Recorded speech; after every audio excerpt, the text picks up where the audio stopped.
Welcome to Pencils and Lipstick. This is a podcast for indie writers. I'm Kat Caldwell, a short story writer, novelist, and book coach. Here on the podcast, we sometimes talk to guests about all things story, and sometimes it's just me giving you tips and tricks to making your writing better. Welcome back, everyone. This is episode 251 of Pencils and Lipstick, and this is the last episode of 2024. I'm Kat Caldwell, and today we're going to talk about, goals and all those resolutions that everyone's asking us about. I have a little bit of a different take on this for us indie authors. Before we get into it, if you don't know, you can watch these episodes on YouTube. Just search for Pencils and Lipstick, the and being the little symbol. You can listen on every single podcast platform out there. And if you do, please subscribe or follow, whatever they call it on each app, and leave a review. Let's start 2025 with a couple fresh reviews for the podcast. It just helps other people find it as well. If you want to share the podcast, that would be amazing. It's just nice to know that people are listening, quite frankly. This is not like the top podcasts. Most podcasts don't make money. I'm a little too realistic on this. I actually got approached once again to have like a product sponsorship, and I said no. It didn't have anything to do with writing. It's a product that I actually have used, and I have no problem with it at all. I'm actually kind of a health freak. I like my supplements. I like my protein shakes and things, and but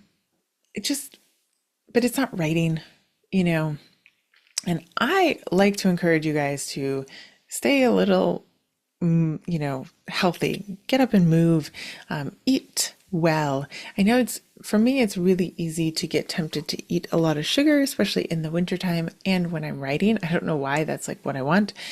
But in the end, I thought, it has nothing to do with writing, right? Anyway, so it's just me.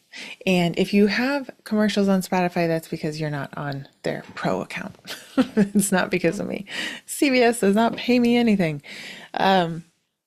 So I hope you all had a wonderful Christmas if you celebrate Christmas, and that you're, ready for 2025. It's crazy. It feels fast, but it is what it is. We are on the precipice of another year, and I will be starting a coaching group in the new year, which I think is going to be fun. It's called Novel Navigation. Actually, if you guys are interested in that, there are still a couple spots left. You can click the link below and just let me know that you're interested, and I'll send you the information. It's just going to be for 6 weeks because I'm actually going to India at the end of February. And so I have to sort of get it in before I leave. I'll be gone for 10 days, so I don't want to leave people hanging, but we're going to go through scenes, the different kinds of scenes that you need for your novels, developing your characters, and just doing some coaching for people, getting some feedback on their story.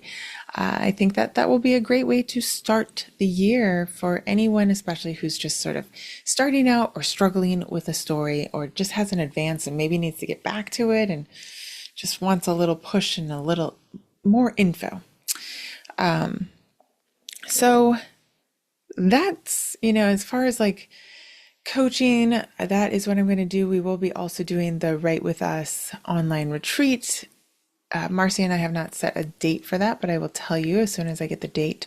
I'm actually waiting to hear back from a local festival that I signed up to teach at, and see if they take me. Then I don't want to do it on that weekend, right? I want to do it on a different weekend so that I can pay attention to all of you guys. And if you don't know, the Write With Us retreat we did 2 years ago, it was really fun. I got brought in different people to teach different workshops, and we hung out all day. It was all virtual. It's on Zoom. So it's Zoom, so it's not perfect, but it was fun. Actually, it was quite fun. And we did different genres. We did memoir. Marcy's really into memoir, and I have been coaching memoir, so we're going to do a little bit more of that this year, and I will give you dates. And then I'm also looking into 2026 in-person retreats, which is going to be so much fun. I'm actually looking into a place in the States for 2025, but I'll let you know more about that later. I haven't quite found it. So, as far as my goals go for 2025, on the coaching and teaching side, that's as far as I've gotten. That's about as far as that's enough, right? That's enough for me. For the writing for my 2025, it looks pretty fun, honestly. I am going to not it's not called co-writing, it's like accountability writing. I found someone to accountability write with, so I have to hand in 2 chapters every 2 weeks. And if I do that for for the next historical fiction, historical romance, I'm trying to think that it would be done in it would be done in 15 weeks, but I'm going to India, so that takes out 2 weeks. So I would say it would probably be done by April-ish. I'm gonna say May, just to do. I'm not super fast, guys. So probably May, which would be really fun. And I already have stepping across. We're gonna call it across. We're no more stepping across the channel already edited and almost ready to go. And so I'm kind of have to decide on the marketing on that. But yeah, I could have the historical romance trilogy done, which is amazing. And anyone who's been around here for a while has been hearing me now and then talk about it and probably rolling their eyes thinking it will never be done, but it's going to be done. And I have a little idea for a novella, which will be, in between them. So that would be so amazing. That would be really amazing. And then still working on the contemporary romance series that's getting a bit dark. We'll see. We'll see where that one goes. But that would be fun. And that's about as far as I'm going. Here, let's talk about goals. You're probably maybe confused about why I'm being so non-committal to my goals. And here's the thing. We all get really, really amped up, and I used to talk constantly about goals. And in fact, goals are not bad. Setting goals are not bad. In fact, there's lots of scientific evidence that if you write them down, they will come to fruition, like the vision boards and the writing it down, keeping it before your eyes. That's all very scientific. But it's interesting how sometimes things just don't work for our brains. And there are times and ways to do things that actually cause more resistance in you as the individual. And so goals. My goal is to get out across the channel and across the Thames this next year. Those are the 2 historical romance that go along with Stepping Across the Desert. That is my goal. The reason why I don't have a set date for them is because my life is very full always, and that's my fault. I decide to sign up to go to India on a missions trip. I decide, to go to a writing convention in March. And then part of it's not my fault. I have family coming in April for 2 weeks, which clearly a lot of writing won't be done then. And then school ends, and then we go to Spain. I take my kids to Spain to see their family over there. And then school starts again. When you start looking at the calendar like this, it feels like the whole year is gone already. It's 2026 now. If that is anything like you, well, I'm not going to say that maybe you follow me. It really depends on how your brain works. If your brain works in which you say, I have to have this book done by March 1st, and it will actually work for you, then do it. Okay? But that's not how my brain works. It's not how my life works. And so I have in the past been very frustrated with seeing that date come up and not being able to make it. And most likely I had put a date that I couldn't physically attain. So I have rearranged what works for me. So goals that work for me are putting up, making a goal of writing 1,000 words a day and marking that on my calendar. That works for me. So I usually have a goal of maybe 1,000 words a day. I'm actually, whenever I sit down these days, I'm getting almost 2,000, but I hesitate to put it up to that because the days that I get 1,800, I haven't made my goal, right? And so I make a Canva calendar, or you can buy a paper calendar. You can just draw one out on paper if you want. Whatever it is, make a little sticker, make a little mark. I just love the check off, right? You could also just pull out your planner. I really love these. These are from Australia. They're called the Creator's Friend. They're these little tiny ones. If you're on YouTube, you can see it. creatorsfriend.com.au. I wish they had affiliate links because I would convince everyone to get these. See how little they are? They're very thin. They go literally month by month. And honestly, because I can't ever be consistent, one works for me for like two because I forget. But you could come in here and go to the day ones and write every day. Write 500 words. Write 500 words and see if you can check it off. Right? You could do that as well. Or maybe put little tabs there. That would be pretty. And then you get to see this, the tabs grow on your planner. That would be, I might do that actually. If a planner works for you, stamp it in there. And then you have to evaluate if this is working for you, if you're getting it done. Now, the problem with words, I will caveat this, is if you don't know where your story's going, or you don't spend the time thinking about it or developing your characters or your setting or your plot, a lot of times you can end up writing words that will probably get cut. Okay? Now, you know me, I'm not against that. I think that's fine. I think that is you honing your craft. It is getting words out. It is teaching your little fingers to type faster. It is getting you in the story. And when you delete those words, those wrong words, it makes space for the right words. I am all for that. I really don't think that that is an issue. But if you find yourself just churning out words that aren't working, then you're probably going to need to take a break and maybe for a week, say, spend 45 minutes developing the character or looking for how to develop the scene or the plot or whatever. And that will be your work for that week because it will help your writing. All right. You need to do that. And you need to do, if you don't know what their want, their need, their goal, their motivation are, spend a week doing that. Okay. There's a couple different ways when you decide, if you decide I'm going to write my book this year, and maybe you're somebody who is like, well, that was my goal last year and it didn't happen. You're probably going to have to figure out a way that works for you to organize yourself. Does writing at night work for you? Does writing in the morning work for you? There was a time in my life that I would wake up on Saturday at 5 a.m. and head to Starbucks and write. Looking back, I think it's what I needed to do in the moment. I'm not sure that sitting on my butt for 6 hours in Starbucks did as much as I thought that it would do, but it definitely did something because I finished my first book.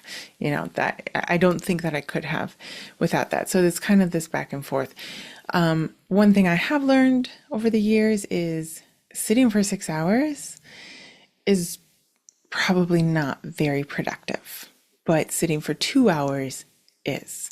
So if you are someone who's new to this, or you are someone who's still struggling with the idea that a writer, if only I could sit and be alone and no one bother me for a whole weekend or all morning long or all night long, I just through experience, it's not as productive as you think it is. It was not for me. Okay. So 2 hours of this is the 2 hours that I have, and I'm going to be happy with what I get done in those 2 hours, is much more productive. Caveat, do not bring your phone in with you to your writing session. Don't ever do that. And if you have to have it nearby to hear a ringing, leave it that way. Turn on the ringer and do not have your phone next to you. Okay. That will suck up your 2 hours. You won't end up writing. And yeah, because we're humans. All right. So how else can you do this? We've talked about planners. You can, use whatever planner that you want. There is a method that Sarah Cannon teaches. She's over at heartbreathings.com. I will send you the link. In the show notes. I think I'm an affiliate for her. So just FYI, it'll be an affiliate link. I take her system and I have made it my own. So I do not do just her system because it really kind of was so much planning. I know. So you have to know your own mind, right? She's very organized and very square. I feel there's all these squares everywhere. But it was it's a Kanban board for writers. I had never heard of it before. It was really interesting to me. And she goes by quarters. This is what I really love about her. Now I do have my own type of Kanban board. I don't put every little tiny thing that I need to get done, but I do have the 2 chapters that I need to get done for my first accountability meeting and the podcast that I have for the month and kind of all that. Now she does it per project. So you'd have to look into it. Check her out. I will give you a link in the show notes. But she does it by quarter, which I think is an amazing idea because a lot of times the year is either too long or something changes. And you guys have probably heard me talk about how something changes and then my whole routine changes and it is really frustrating. And it's actually really hard to get out of that frustration to find a new way of doing things. So per quarter, I think, is a much better way of doing things as a writer. I just do. I have lost my notes here. Just so that you all know, I got I don't know why they call it this, but it's called a Books. It's kind of like a Remarkable, but cheaper. And it's really nice, but it kind of saved on me and it's back. All right. So per quarter. So if you think about it, we are not even in January yet. I mean, as I record this and as this goes out, but we will be. So then we have January, we have February, we have March. So already if I look at that and I'm gone for 2 weeks, for India and then 1 week for a writing conference, that gives me a better idea of the time that I have to work on my stuff. Sarah Cannon also talks about how you need to be very aware of the time per day that you have because we are overly optimistic on the amount of time we have, especially if you are a parent or you're working full time or both. You have even less time. So that's where you got to get creative. I used to get up early to write.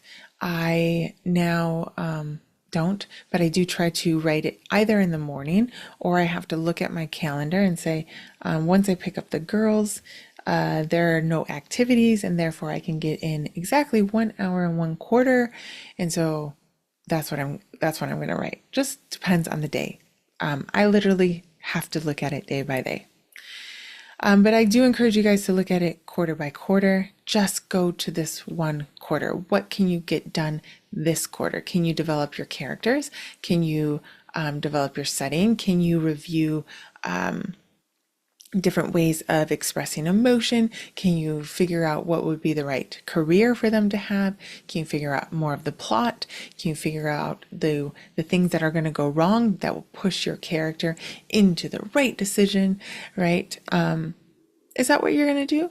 Or are you going to start writing now? And how does that look? I've also listened to somebody talk about how they use Google Calendar to almost an extreme. She had how on Google Calendar you can have different colors. This is your personal calendar, your work calendar, all this calendars. And she would put in almost everything, kind of like Sarah Cannon, every little thing. And one color would be kids, this is not, an option. they got to get to basketball, they got to get picked up, blah, blah, blah. Right. And then she had like, for work, this is not an option. This has to happen this week, I got to show up for my podcast interviews. Like that has to happen. Right. And then there was like another color of like, this is what I need to do if I don't get angry at my future self. Kind of thing of like, yeah, no one's like pressuring me to do that except for my future self will be angry with me if I don't do that. And then, she had other ones of like optional or for fun or whatever. And she says, literally on Google Calendar, you can choose what colors to see. And so you can see, if you have a lighter work week, you can put all the colors on and see all the things that you could accomplish. So that's an option as well.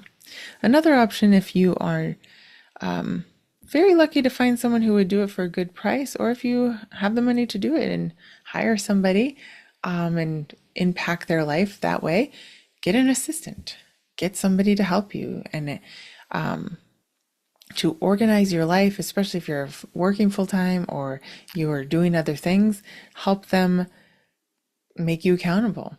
That goes into something that might be a little more free as an accountability partner. How can you get this goal done of writing your book? Just make sure that it's somebody who's actually really interested in you getting it done, right? And they're willing to encourage you and to keep going.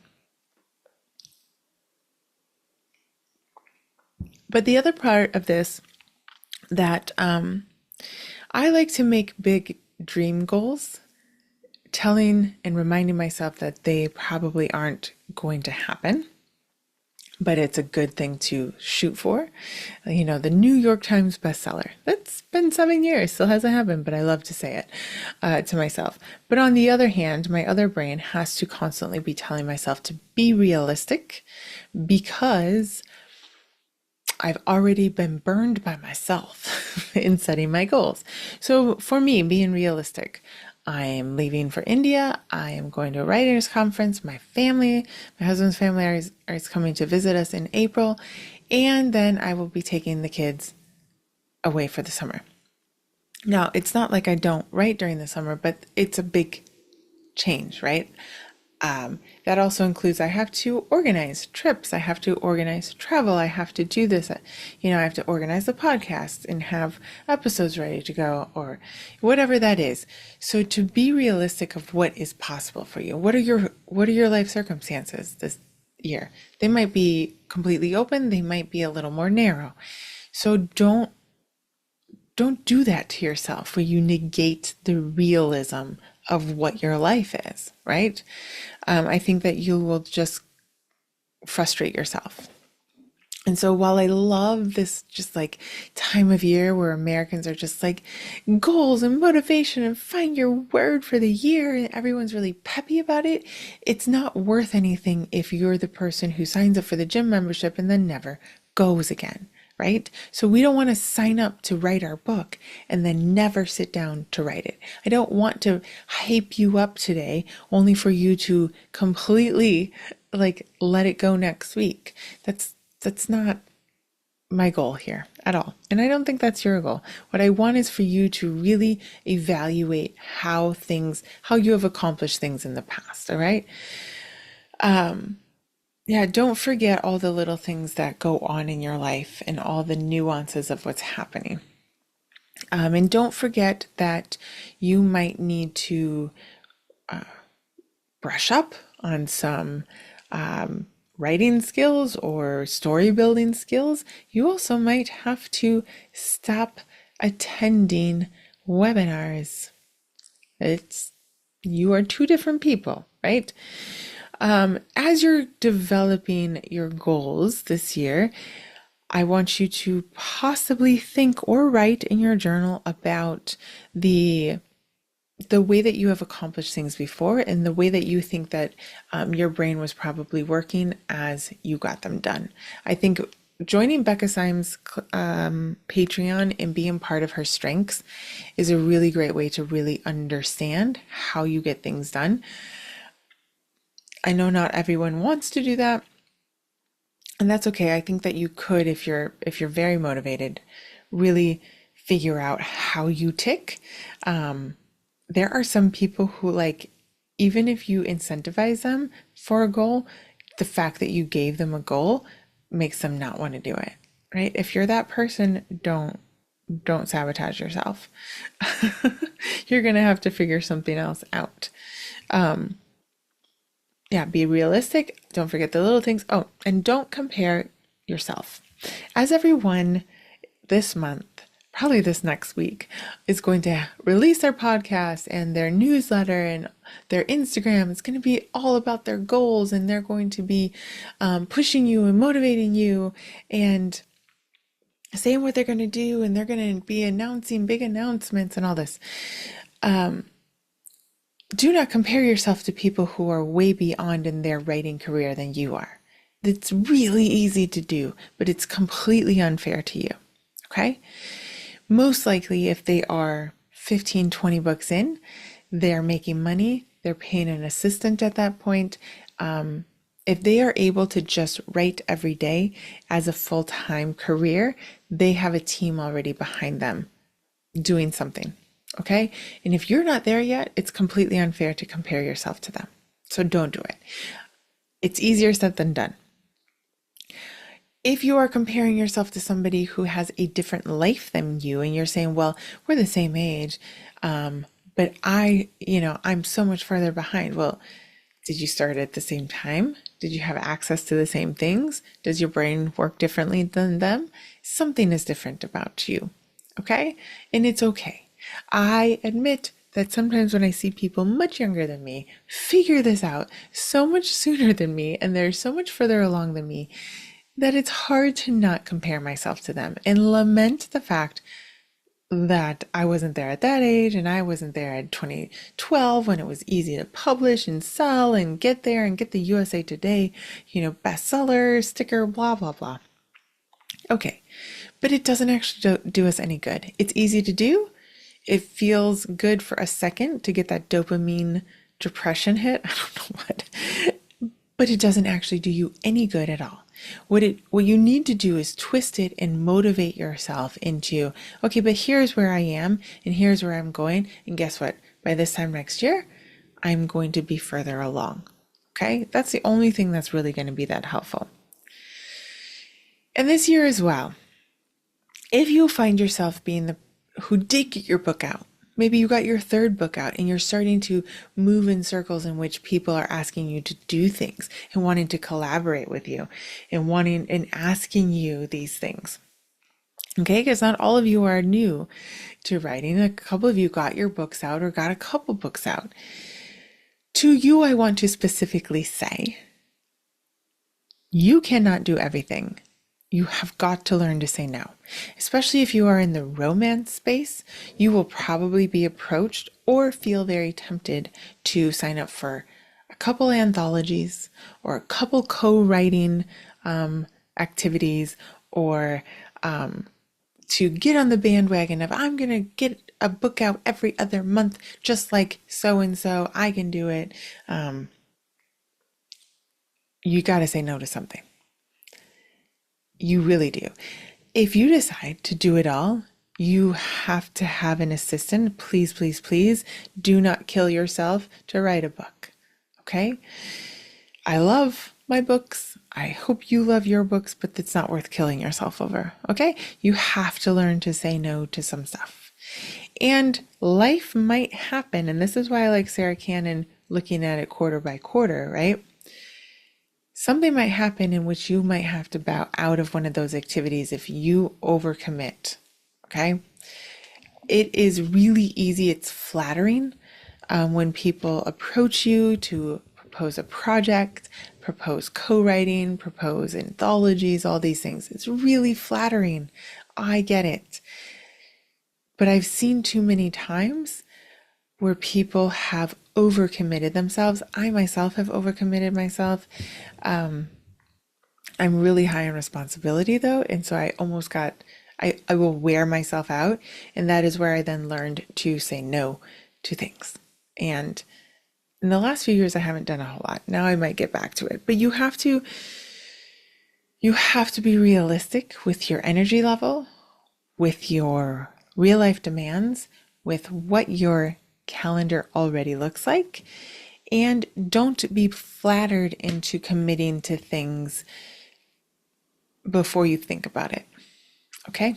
That's what I'm going to say. I know it's completely different than most people out there being like, choose your word and get your goals done and all these things. And there's nothing really actually wrong with that. But for those of you who kind of need a different approach, I hope that this has been a little helpful to you. Again, the planner that I'm using is called Creator's Friend. I saw it on Instagram.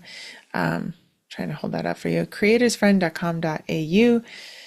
I think they're great. Again, wish they had an affiliate link, but whatever planner you have, if it's digital, I will put the link in the show notes. If you don't know Sarah Cannon's method, it's worth checking out. I don't follow it, as I said, meticulously, but I took some ideas and I made it my own. And that's really what you should do.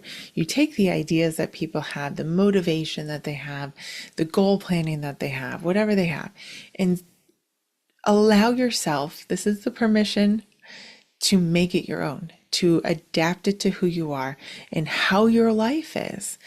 But yes, one thing is for sure. Let's write our books this year. Let's write our stories this year. If you are looking for a challenge or maybe a little more, maybe you have an open year, I encourage you to possibly do a short story contest, or maybe find an anthology to do. Those are really big in the romance area. Or maybe it's allowing yourself to read.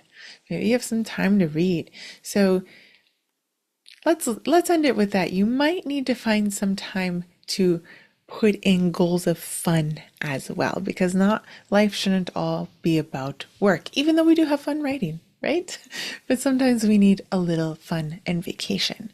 So Happy New Year, everybody. It is almost January as this goes out. I hope you have a wonderful, wonderful New Year's Eve. Be very safe traveling if you're traveling. Stay warm if it's cold where you are.